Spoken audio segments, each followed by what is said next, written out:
مرحبا بالجميع. في هذا الفيديو سأشرح ما يجب فعله إذا لم تعمل ساعتك الذكية أو لم تضيء شاشتها أو حتى لم يتم شحنها. هذه مشكلة شائعة جدا وسنحلها معا في خطوات بسيطة.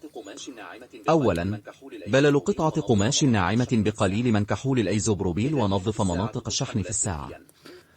إذا كانت الساعة تشحن لاسلكيا فنظف أيضا سطح الساعة والشاحن كما فعلت في هذا الفيديو.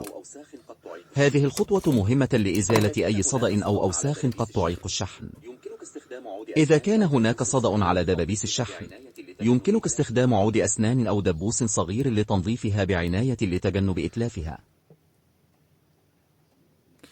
لو الشاشة مش بتنور أو الشاشة شغالة بس التاتش مش بيستجيب، جربوا تفتحوا التطبيق اللي مربوط بالساعة ودوروا على اختيار اسمها اعثر على الساعة أو واضغطوا عليه.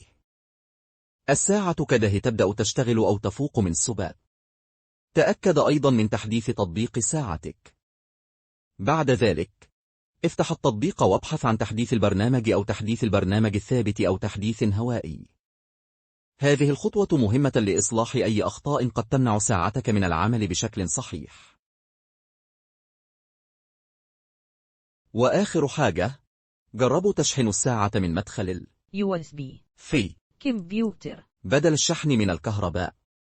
في ساعات بتتأثر لو اتشحنت على طول من المقبس الكهربائي. سيبوها تشحن ساعتين على الأقل وتأكدوا إن الكابل والمدخل شغالين كويس. ولو لسه مش بتشح، جربوا كابل تاني أو مكان شحن مختلف.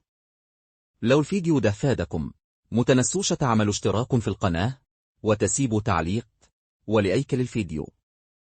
أشوفكم في الفيديو الجاي، وسلام.